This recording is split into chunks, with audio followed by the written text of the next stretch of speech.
Hola, bienvenidos. Mi nombre es José Manuel López García. Ética, política y derecho. Realmente la filosofía siempre se ha ocupado de las cuestiones de tipo político, ético y también del ámbito del derecho. De hecho, existen las disciplinas llamadas filosofía política, filosofía del derecho, filosofía moral, etc. Si bien es cierto que solo a partir del Renacimiento, y en particular a partir de Maquiavelo, las esferas de lo ético y lo político se separan. Por ejemplo, el mundo cristiano ya las había separado, si bien las coordinaba mediante la legitimación ético-religiosa de lo político, por ejemplo, con el agustinismo político de San Agustín, con la filosofía política, podemos decir, del propio Tomás de Aquino en su obra acerca de la monarquía. Y también es cierto que a través de la polis, sociedad-estado, como categoría ética fundamental, es cierto que las esferas de lo ético y lo político llegan a confundirse, sobre todo, como ya digo, en la antigua Grecia. En la ética las nociones fundamentales son, como se sabe, el bien, la bondad, el valor, la virtud, el deber, etc. La política, por tanto, puede entenderse como ciencia que se ocupa del poder y del Estado, del ámbito, diríamos, de los regímenes políticos, de las formas políticas, de la organización política, etc. En el mundo griego, la disciplina filosófica que hoy llamamos ética coincidía en líneas generales con lo que hoy denominamos ciencia política, porque había un cierto carácter ético en la actividad política de los ciudadanos griegos atenienses de hace 2300 años, 2400 años, y en este sentido no se concebía un dirigente político, un estratega, diríamos en la Grecia antigua, que tuviera un comportamiento ético pues muy negativo o negativo, porque eso diríamos que prácticamente impedía que tuviera la posibilidad de realizar una actividad política en muchos casos. A partir de Maquiavelo, en cambio, se ponen las bases para una ética secular que en su desarrollo es paralela al pensamiento político. Es verdad que en la antigua Grecia también había muchos aspectos de tipo religioso que convivían con la actividad política. Y ya pues a partir del Renacimiento diríamos que se distingue entre la actividad política, el carácter ético de los comportamientos y las instituciones políticas. Así, por ejemplo, dice Heidegger que un código moral puramente privado, sin referencia al Estado, era inconcebible para los griegos antiguos. Y esto está demostrado por las investigaciones históricas, filosóficas, filológicas, etc. Para los griegos antiguos es evidente que hombre y ciudadano venían a ser términos prácticamente sinónimos. Además, ya también se puede decir que en el gran Estado romano, en la República Romana, ya en la última etapa de la República Romana y sobre todo en el Imperio Romano, la ética empieza a refugiarse en la conciencia y se desentiende en gran medida de la política, sobre todo, por ejemplo, en los tiempos de Séneca, de Nerón y de otros emperadores. Y anteriormente también es cierto que en las obras de Platón, en la reflexión platónica, ya se asienta una organización social y política que asegura la deseable felicidad y justicia en el ámbito de la convivencia ciudadana. Por eso Platón establece un estado ideal en su república o del Estado que presupone como un sistema, diríamos, muy aristocrático, muy jerárquico, donde hay unos reyes filósofos, luego existen los guardianes o guerreros y por último los productores. Esta jerarquía, consecuentemente, entre guerreros, artesanos y sabios en Platón es también la jerarquía y el equilibrio entre las distintas partes del alma, como dice Heidegger. Sócrates, por otra parte, que fue uno de los creadores del intelectualismo moral, que también fue afirmado por su discípulo y amigo Platón, pasa por ser Sócrates el descubridor de una conciencia moral, que también en parte es identificable con el daimon personal, esa especie de genio o daimon que según Sócrates siempre le acompañó durante su vida, le decía lo que estaba bien y lo que estaba mal, sería la conciencia moral interna, pero de todas maneras su intelectualismo, diríamos, moral, afirma que las personas que hacen el mal es porque desconocen el bien, aunque esto por supuesto es muy discutible y por ejemplo Aristóteles lo niega, pero en cambio Platón consideraba que estaba en lo cierto Sócrates. De todas maneras, Sócrates fue un gran argumentador, fue un gran filósofo y eso, diríamos, es algo evidente, ¿no? Lo que sucede es que en esta cuestión del intelectualismo moral considero que estaba equivocado. En cuanto a la idea del bien, que es la idea clave, fundamental, tanto en la epistemología platónica como en la ontología platónica, como en toda la filosofía de Platón, podemos considerar que este bien es la clave del nuevo sistema ético-político que Platón erige en la República, en su libro La República. Eh, pero diríamos que su intento, que lo intentó llevar a cabo en la práctica, pues le condujo al fracaso. Y en su última obra, la última obra de Platón, Las Leyes, ya habla de que tiene que haber un consejo, escribe, de que tiene que haber un consejo nocturno que regula hasta los juegos de los niños, porque ya vio que era muy difícil que su utopía política fuera puesta en práctica en ningún estado. De todas maneras, ahí quedaron sus obras, sus diálogos. Aristóteles también consideraba que había una identidad evidente entre ética y política y que eso resultaba indiscutible o incuestionable. Además, también considera el Estagirita que la vida solitaria es sólo propia de animales o dioses, pero no de personas, porque él insiste en la naturaleza social, en la naturaleza gregaria del ser humano, en que somos animales sociales, que para estar mejor, para ser más felices, necesitamos estar en compañía de los demás, y que si estamos absolutamente solos no podemos ser felices o muy difícilmente podemos serlo. Además, también afirma Aristóteles que la doctrina política de Platón, diríamos, es de un carácter utópico e ideal, y por tanto el mismo Aristóteles analiza pues más de 150 constituciones de la Grecia de su época y desarrolla en su libro Política, en su tratado Política, pues una exposición de lo que él considera que debe ser pues un Estado democrático basado en la mesocracia, en la clase media, y que diríamos no se deja llevar por los planteamientos aristocráticos de Platón. En este sentido, también establece los distintos tipos de regímenes políticos en función de si son más democráticos o no democráticos, etc. Hace una clasificación de los sistemas de gobierno. Realmente, ya con el cristianismo retorna el problema de la conciencia moral como esfera interior, que había aparecido en cierta medida también con la filosofía helenística o la ética helenística propia, por ejemplo, de los estoicos, de Epicuro, del escepticismo, del cinismo, etc.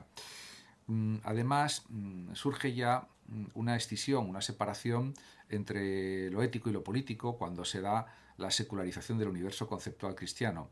De todas formas, también es cierto que San Agustín desarrolla lo que se denomina un agustinismo político, que supone que el poder religioso, el poder espiritual, es superior al poder, diríamos, terrenal.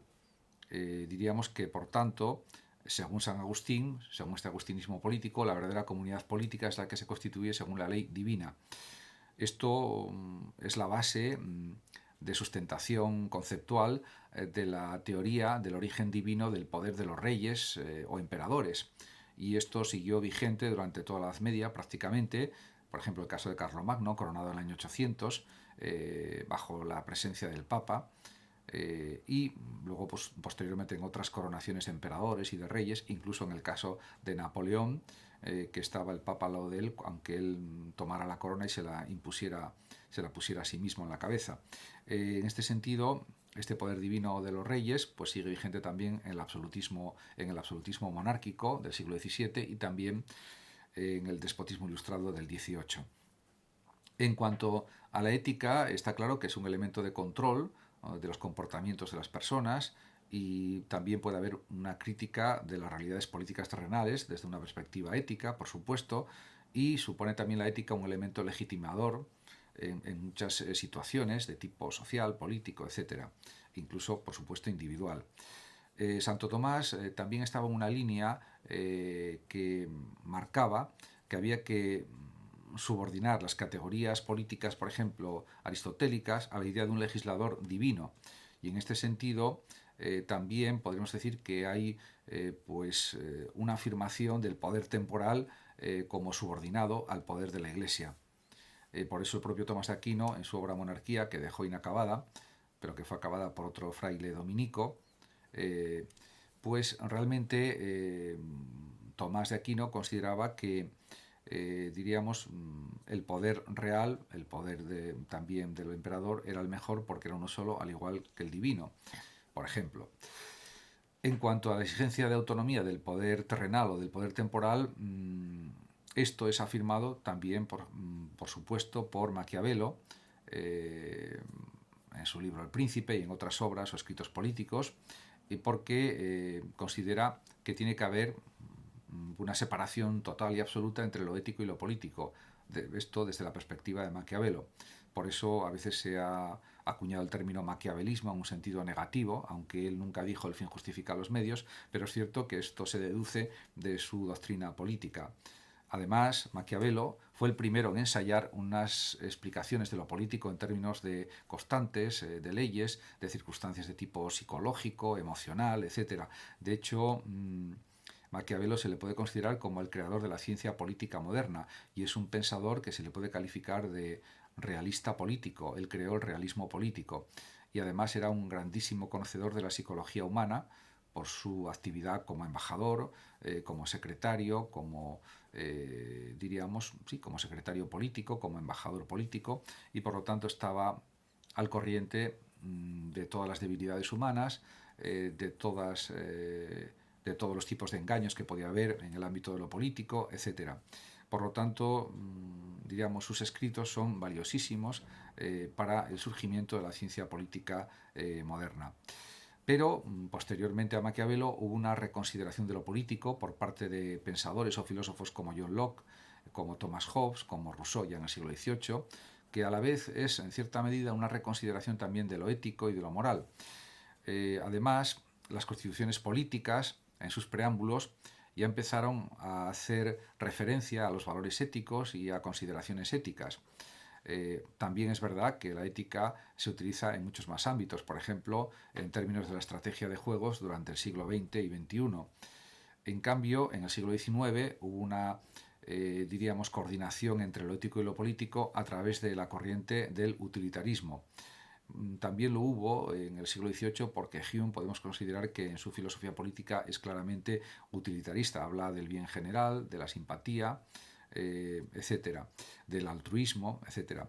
Y esta corriente utilitarista fue desarrollada, diríamos, con más detalle ya por Jeremy Bentham y también, por supuesto, por Jaime Mill y Stuart Mill.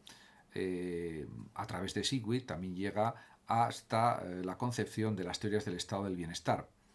Ya posteriormente, en el siglo XX, surgen teorías neocontractualistas como por ejemplo las de Rawls y Nozick, que siguen un poco la estela, creo yo, del pensamiento liberal de John Locke y no tanto, claro, el absolutismo de Hobbes, que hablaba de que el hombre es un lobo para el hombre y que la sociedad es una guerra de todos contra todos, por lo tanto tiene que haber un Estado absoluto.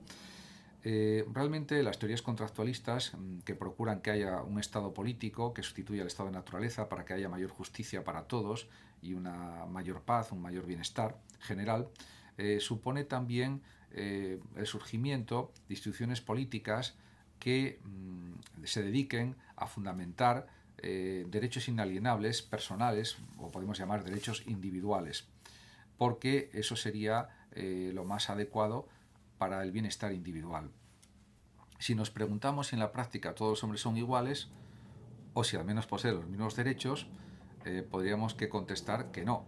En teoría, sí, todos los ciudadanos o todas las personas poseen los mismos derechos como están establecidos, por ejemplo, por la Declaración Universal de los Derechos del Hombre, de los Derechos Humanos, aprobada en la Asamblea General de Naciones Unidas el 10 de diciembre de 1948.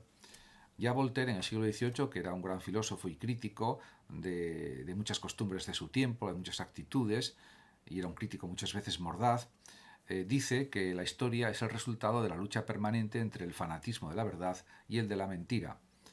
Realmente, por ejemplo, otro pensador muy importante como Hegel considera que hay un proceso evolutivo del espíritu que se ha pasado de saber que uno es libre a que todos son libres tras la introducción del cristianismo en los pueblos.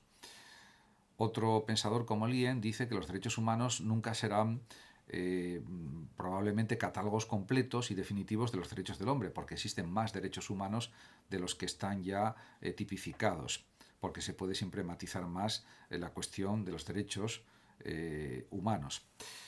Por otra parte, está claro que los derechos humanos no solo sirven como un ideal jurídico importantísimo, sino también como un código ético, porque se basan en principios éticos fundamentales, como son, por ejemplo, la igualdad, la solidaridad, el altruismo, la justicia, por supuesto, la compasión, etcétera. Por lo tanto, es evidente que, por ejemplo, la pena de muerte no tendría que estar vigente en ningún país del mundo, como sucede, por ejemplo, en algunos estados de Estados Unidos, sin ir más lejos. Por otra parte, la justificación de la desigualdad, solo para favorecer a los discriminados, que proponía John Rawls, a los menos favorecidos, parece que está en concordancia con el espíritu de los derechos humanos. Yo diría que no es que parece, es que está totalmente en concordancia con los derechos humanos, con toda seguridad. Por lo tanto, se trata de favorecer los derechos que permitan una convivencia justa y solidaria entre todos. En cambio, en la Edad Media se conocían solamente los derechos estamentales, la separación entre nobleza, siervos de la gleba y, diríamos, el clero estamental, religioso. Y esto pues suponía una estratificación social absolutamente injusta. Muchos campesinos en la Edad Media, prácticamente todos, o casi todos, eran analfabetos. Solamente sabían leer y escribir, diríamos, los miembros de la Iglesia, los nobles en general, y poco más. Realmente, claro, surge también en el año 1215 la Carta Magna inglesa, que es el principio de las constituciones, que hubo posteriormente en otros países y que es un exponente de tales derechos y que, bueno, tuvo una gran repercusión históricamente también. Además, está claro que el orden estamental que se mantuvo, podríamos decir que hasta la Revolución Francesa, en Francia y en otros países de Europa, pues limitaba las oportunidades de los hombres, consagrando una gran desigualdad social y política que era tremendamente injusta.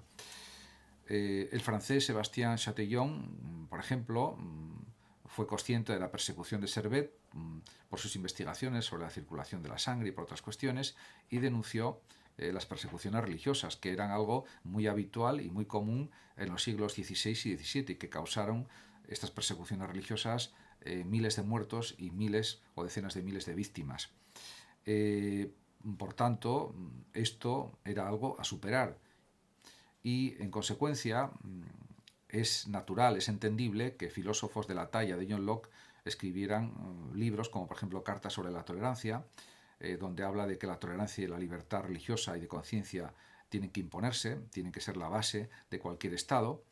También habla, por supuesto, John Locke del derecho a la libertad, el derecho a la propiedad privada, etc. Por tanto, estos derechos de la libertad, derechos individuales, suponen que tiene que establecerse la abolición de la tortura y la humanización del derecho penal para que haya una serie de procedimientos que respeten la presunción de inocencia, etc. Por ejemplo, la petición of Reglet de 1628 en Inglaterra protegía los derechos personales y patrimoniales.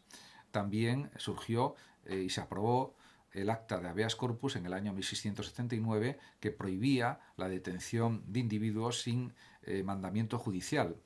Y además también se aprobó que la persona detenida tenía que ir al juez ordinario dentro de un plazo de 20 días, porque si no los procesos judiciales se dilataban muchísimo en el tiempo y eso perjudicaba a las personas que podían ser inocentes aunque estuvieran acusadas. Por lo tanto, estos derechos procesales se fueron estableciendo y aprobando paulatinamente, pero fueron estos ya unos pasos muy importantes de cara a la consecución de una humanización del derecho en todos los sentidos. Se entiende también que John Locke hablara de los derechos humanos, derechos naturales, podríamos decir, en su tiempo, que tenían un alcance universal gracias a su fundamentación basada en el justnaturalismo, en lo que se puede llamar derecho natural, que había surgido con Hugo Grocio, con Pufendorf y con otros pensadores políticos. Realmente, con la Revolución Americana, con la Declaración de Independencia del 4 de julio de 1776, que supuso la abolición de la trata de esclavos, se dio un paso muy importante también en la afirmación de los derechos del hombre. Además, la esclavitud fue prohibida en Francia en 1794, durante la Revolución Francesa, aunque luego fue restablecida, por desgracia, por Napoleón en el año 1802. En Inglaterra, en 1833, diríamos, y en Estados Unidos, diríamos que se abolió la esclavitud definitivamente en el año 1865 con Lincoln. El proletariado industrial, por ejemplo, en el siglo XIX, en toda Europa, reivindicó de una forma pues muy coherente los derechos económicos y sociales, porque había jornadas de 12, 14, 16 horas, unos salarios miserables, y eso fue el caldo de cultivo del surgimiento de las corrientes socialistas, del socialismo utópico, del socialismo científico, marxista, del marxismo, del anarquismo y de otras corrientes similares. Por lo tanto, está claro que había una lucha porque había una insuficiencia respecto a los derechos individuales, porque la democracia política no se convertía en una democracia social. En este sentido, hubo una serie de conquistas decisivas en el ámbito de la representación política y de asociación durante todo el siglo XIX, a las que contribuyó, por ejemplo, John Stuart Mill, con su reivindicación del derecho al voto de las mujeres, etc. Además, surgió también en el siglo XIX, o se intentó conseguir la libertad de sindicación, y también en el siglo XX, que tenía especial importancia.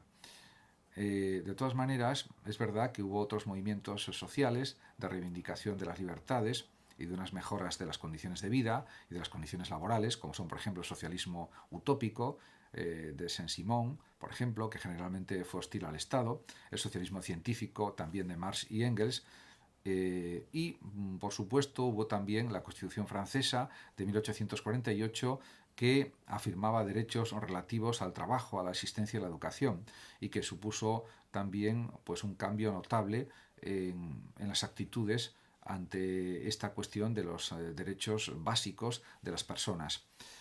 También hubo, como ya comenté anteriormente, una reivindicación de los derechos de la mujer, que fue diríamos, una tarea muy costosa, muy lenta, y en la que todavía se sigue trabajando en pleno siglo XXI. A fines del siglo XIX, además, la mujer accedió a la enseñanza superior y a una serie de profesiones, cosa que hasta entonces era algo prácticamente casi impensable. Toynbee, por ejemplo, sugirió que en el tercer mundo, pues las situaciones son realmente tremendas, hay una especie de ingente proletariado que, diríamos, no se merece estar en esa situación, lógicamente. Y también es evidente que los postulados de la justicia social tradicional se han hecho cada vez más, diríamos, válidos, de alguna manera no válidos, podríamos decir, sino más necesarios para, pues, una adecuada justicia social. Y hay unos límites en los derechos humanos, por supuesto, pero diríamos que el planteamiento fundamental es buscar el bien común, el mayor bienestar posible para el mayor número posible de personas, siguiendo las tesis utilitaristas de Mill o de Bentham, por ejemplo. Por otra parte, pensar en la efectividad espontánea de las normas del derecho natural es como pensar en la desaparición del Estado, y esto no parece realmente posible. Pensadores como, por ejemplo, Milley, Bentham o Burke dicen que estos derechos, o vienen a pensar que los derechos humanos son tremendamente ambiciosos, inmensamente ambiciosos, pero indefinidos, y que a veces podemos pensar que son unos derechos de carácter ilusorio. Yo quiero pensar que no, y que se están consiguiendo, diríamos que se están plasmando en la realidad estos derechos humanos, y se está consiguiendo que se cumplan en buena parte del mundo, pero el problema es que no se cumplen en una parte considerable de la Tierra. Pero sí en algunos estados, algunas naciones, sí se están cumpliendo de forma general, afortunadamente. De todas maneras, es verdad que también hay un modelo positivista, voluntarista en cuanto al ámbito político, que también establece que todo derecho se crea por la voluntad de un gobernante. Y luego está también lo que se puede denominar el derecho positivo, que son las leyes aprobadas y que están en vigencia, que son vigentes. El derecho positivo, por tanto, que son las leyes vigentes, puede ser un elemento de progreso en la teoría de los derechos fundamentales. En cuanto a la catalogación de los derechos, hay muchísimas clasificaciones por parte de distintos filósofos, pensadores políticos, etc. Una de ellas, por ejemplo, es la del filósofo Elías Díaz, que dice que hay primero un derecho a la vida, segundo el derecho a la dignidad, tercero libertad de pensamiento, cuarto derecho veraz información. Luego hay otros tipos de derechos que son derechos económicos y sociales, en el número 8 podemos clasificarlos. También derechos políticos, en la clasificación que podemos conceptuar como número 9, y luego también hay otros derechos como son el derecho a la igualdad ante la ley, el derecho de reunión y derecho también a cambiar, diríamos, a cambiar diríamos, de lugar de residencia, etcétera, etcétera. Por lo tanto, estos derechos también son fundamentales, sobre todo el derecho a reunión, y yo diría que el más importante, o de los más importantes, el derecho a la igualdad ante la ley y los derechos económicos y sociales. Muchísimas gracias a todos por su atención. Saludos a los oyentes de Radio Sofando y de Hablando de Filosofía de México. Y por último decir que el que lo desee, como siempre, puede compartir este vídeo o simplemente suscribirse a mi canal. Hasta siempre y muchas gracias.